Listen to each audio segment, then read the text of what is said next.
चलिए तो आप लोग आज फिर आप लोग की यूट्यूब क्लास में बहुत बहुत स्वागत है। हम लोग 2026-27 के लिए न्यू बैच में पढ़ रहे हैं क्लास 10 का मैथ एक्सरसाइज 8.1। अभी तक 3 क्वेश्चन हम लोग देख चुके हैं। चौथा क्वेश्चन आज हम लोग को देखना है। देखिए 4 नंबर क्वेश्चन में क्या बोल रहा है। यहाँ पर दिया हुआ है आप लोग को, दिया है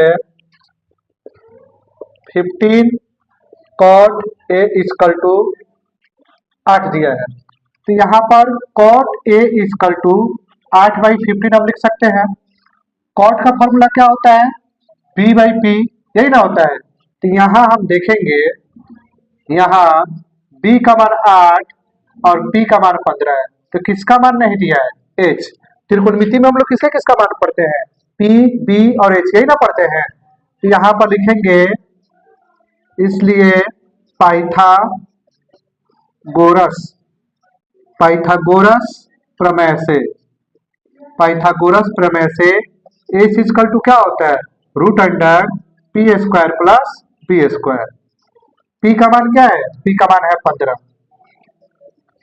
और b का मान क्या है? 8। ये आपका हो जाएगा 15 का 15 से कर लेंगे 225, 8 का 8 से कर लेंगे 64। ये आपका हो जाएगा लगभग कितना? जोड़ लेंगे तो 269 हो जाएगा ना? 269 289, ठीक है। 9 8 2 और 289 रूट में इसका बाहर निकालेंगे तो कितना मान आ जाता है? 17 हो जाएगा। कितना हो जाएगा? 17 हो जाएगा। प्रश्न से साइन ए और सेक ए का मान लिख रहे हैं, तो हम यहाँ पर लिख देंगे प्रश्न से साइन ए का फॉर्मूला क्या होता है? P H.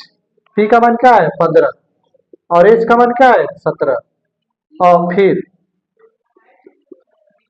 सेक ए का मान क्या होता है? एच बाई बी, यही ना होता है। एच का मान 17 और बी का मान 8। यही आपका आंसर हो जाएगा। बोले कोई दिक्कत नहीं ना है? चलिए आप लोग इसका स्क्रीनशॉट ले लीजिए। चलिए ध्यान दीजिए बाबू, क्वेश्चन नंबर 5 में बोल रहा है सेक थीटा इक्वल टू 13/12 है। तो अन्य सभी त्रिकोणमितीय अनुपात परिकलित करना है, यानी ज्ञात करना है। तो त्रिकोणमितीय अनुपात कै गो होता है? 6 गो। Sine theta, cos theta, tan theta, cosec, sec और कॉट, यही ना होता है। तो सेक दिया हुआ है, तो सेक को छोड़कर बाकी सबका निकालना है।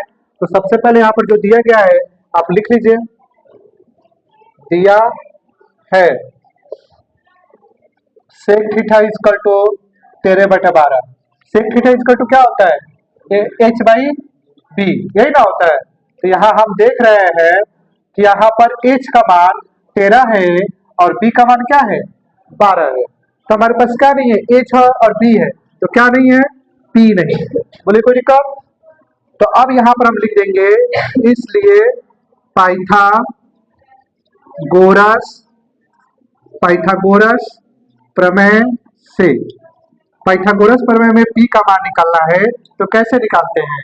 H square minus B square. H का मान क्या है बुआ? एच का मान 13 है और बी का मान क्या है? 12 है। तब यहाँ पर 13 का 13 से गुना कर लेंगे 169 आ जाएगा और 12 का 12 से कर लेंगे 144 आ जाएगा, ठीक है। अब यहाँ पर 169 में से 144 घटा लेंगे, कितना आ जाएगा? 25 आ जाएगा। 25 किसका मान होता है? 5 का मान होता है। बोलिए कोई दिक्कत? प्रश्न बोला है अन्य सभी त्रिकोणमितीय अनुपात ज्ञात करें। क्या ज्ञात करें? अन्य सभी त्रिकोणमितीय अनुपात। तो सेक को छोड़कर कौन कौन बच गया? Sine theta, cos theta, tan theta, cosec theta. Sec तो हो चुका है तो सेक छोड़ दीजिए, कॉट थीटा, यही ना बच गया। साइन थीटा का फॉर्मूला क्या होता है? पी और एच। कॉस थीटा का बी और एच। टेन का पी बाई बी। कॉसेक का क्या हो जाता है? H by P. कॉट का बी बाई पी, यही ना होता है। अब यहाँ पर देखिए पी का मान क्या है? पी का मान आपके पास आ गया है 5, एच का मान 13, बी का मान 12, एच का मान 13, पी का मान 5, बी का मान क्या है? 12, एच का मान 13, पी का मान 5, बी का मान 12 और p का मान 5। ये आपका क्वेश्चन बन गया। चलिए आप लोग इसका स्क्रीनशॉट ले लीजिए। चलिए ध्यान दीजिए बाबू, क्वेश्चन नंबर 6 बहुत ही अच्छा क्वेश्चन और नॉर्मल क्वेश्चन है। देखिए इसमें क्या बोल रहा है, यदि एंगल ए और एंगल बी न्यून कोण है, न्यून कोण का मतलब हुआ 90 डिग्री से कम, 0 डिग्री से अधिक और 90 डिग्री से कम, ठीक है। तो cos A बराबर है cos B, यहाँ पर cos A बराबर है cos B के, तो दिखाइए कि एंगल A और B भी बराबर है। तो हम एगो त्रिभुज बनाएंगे। पहले हम जानते हैं कि त्रिकोणमिति में हम कैसे त्रिभुज बनाते हैं, 90 डिग्री वाला। कैसा? 90 डिग्री वाला। कैसा त्रिभुज बनाते हैं? 90 डिग्री वाला। क्वेश्चन में बोला है कि ए और बी न्यून कोण है। क्वेश्चन में क्या बोला है? ए और बी न्यून कोण है। तो हमारा बचा सी, तो सी 90 डिग्री की जगह पर होगा, क्या कि यह 90 डिग्री है, तो सी यहां पर होगा। ए और बी को आप ऊपर नीचे कहीं भी लिख सकते हैं, कोई दिक्कत नहीं है। कोई दिक्कत? आप यहां भी लिखे चाहे नीचे लिखे, उससे कोई मतलब नहीं ना है आपको दिक्कत। अब जो क्वेश्चन दिया गया उस पर हम आते हैं। दिया है, क्या दिया है आपको बुआ? cos A बराबर है cos B के। बोलिए कोई दिक्कत? cos का फॉर्मूला क्या होता है? B/H, यही ना होता है। बोलिए कोई दिक्कत?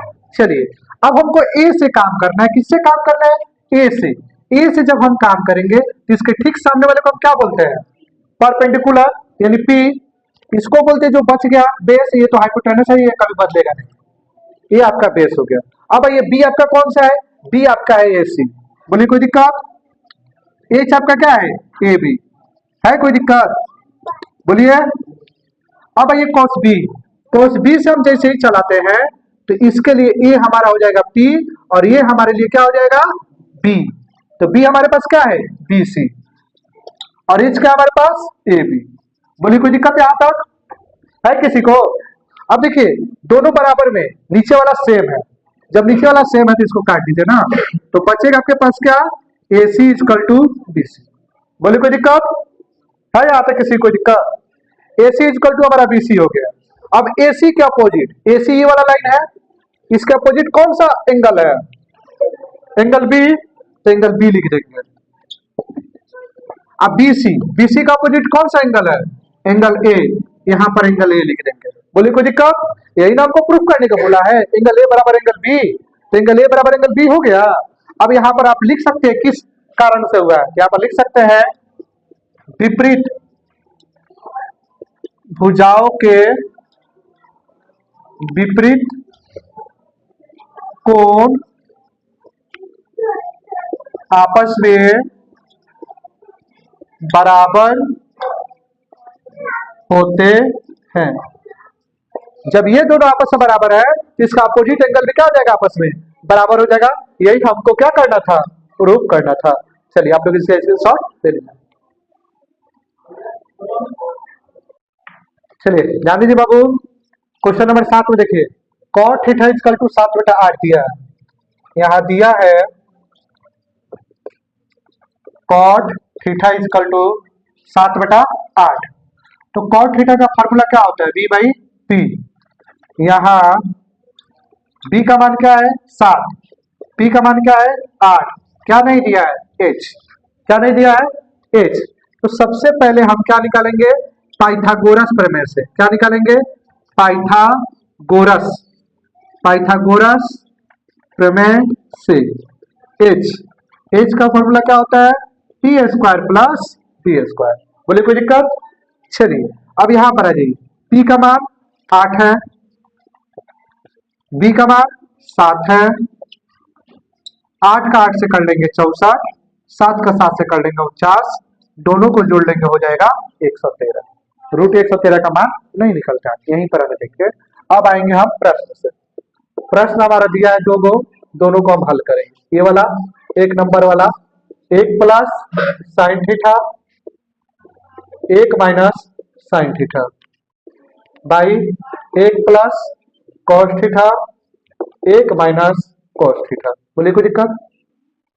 हम जानते हैं कि a प्लस बी और a माइनस बी, इसका फॉर्मूला होता है a² माइनस b² होता है ना। तो देखिए a प्लस बी और a माइनस बी है ना, सेम सेम, तो हम इसको कर लेते हैं। a का स्क्वायर उसके बाद माइनस बी का स्क्वायर, साइन स्क्वायर थीटा का कर लेते हैं। ठीक है, नीचे तरफ उसका भी नीचे तरफ कर लेते हैं, एक का, और उसके बाद कॉस थीटा का स्क्वायर। अब एक का स्क्वायर कर लेंगे, एक ही रहने देंगे। उसका बाद यहाँ पर कर लेते हैं साइन स्क्वायर थीटा, और ये कर लेते हैं आपका एक कॉस स्क्वायर थीटा। बोलिए कोई दिक्कत है यहाँ तक? नहीं ना है। अब आगे जाइए, एक का एक रहने देते हैं, एक का एक बटा एक लिख सकते हैं ना। अब साइन थीटा का मान क्या होता है? पी बाई एच, इसका स्क्वायर कर लेते हैं, एक का एक बटा एक कर लेते हैं, कॉस का बी बाई एच कर लेते हैं। बोलिए कोई दिक्कत है यहाँ तक? नहीं ना है। अब आगे जाइए, एक का एक बटा एक, पी का मान, पी का मान क्या आपके पास? पी का मान है 8, और एच का मान आप क्या लाए हैं? रूट 113, इसका होल स्क्वायर कर लीजिए। उसके बाद बाई 1, बी का मान क्या है आपके पास? 7, और एच का मान क्या है? रूट 113, इसका भी स्क्वायर कर लीजिए। ये आपका हो जाएगा 1/1, 8 को 2 बार गुना कर लेंगे 64, और रूट 113 का रूट 113 से करेंगे तो क्या हो जाएगा? ये वो 113 आ जाएगा। दोनों रूट में है तो रूट से बाहर निकालेंगे तो एक आ जाएगा, तो यहाँ पर 113 हो जाएगा, 1/1 हो जाएगा। 7 का 7 से कर लेंगे 49, इसका भी वही हाल है। यहाँ पर सीधे अगर कर ले तो इसको कटा भी सकते हैं, 113 हो गया। अब यहाँ पर आ जाइए, 1 और 113 का एलसीएम कितना होता है? 113। ठीक है, एक को 113 से डिवाइड करेंगे, 113 आएगा, ऊपर वाले से गुना, 113 माइनस 113 का 113 से डिवाइड करेंगे, एक आएगा, एक को ऊपर से गुना, नीचे भी उसी तरह कर लेंगे 113, एक का 113 से करेंगे एक आएगा, एक ऊपर से गुना, माइनस 113 का 113 से करेंगे एक आएगा, एक ऊपर से गुना। अब आइए इसके नीचे भी 113, इसके नीचे भी 113 कट जाएगा। ठीक है, अब इसमें से इसको घटा लेंगे तो ये आपका आ जाएगा 49, और इसमें से इसको घटा लेंगे ये आ जाएगा 64। आपका यही आंसर हो जाएगा। चलिए इसी का क्वेश्चन नंबर 2 भी यहाँ पर हम बना देते हैं। 2 का फॉर्मूला क्या है? फॉर्मूला में दिया है, क्वेश्चन में दिया है कॉट स्क्वायर थीटा। तो कॉट स्क्वायर इसका टू क्या होता है? बी बाई सी। ठीक है, स्क्वायर है, स्क्वायर कर लीजिए। बी का मान क्या है? 7, और सी का मान क्या है? 8, इसका स्क्वायर कर लीजिए। 7 का 7 से गुना कर लेंगे 49, 8 का 8 से कर लेंगे 64, यही आपका आंसर हो जाएगा। चलिए आप लोग इसका स्क्रीनशॉट ले लीजिए। वीडियो अच्छा लगा हो तो लाइक शेयर और सब्सक्राइब कीजिए। बहुत बहुत धन्यवाद।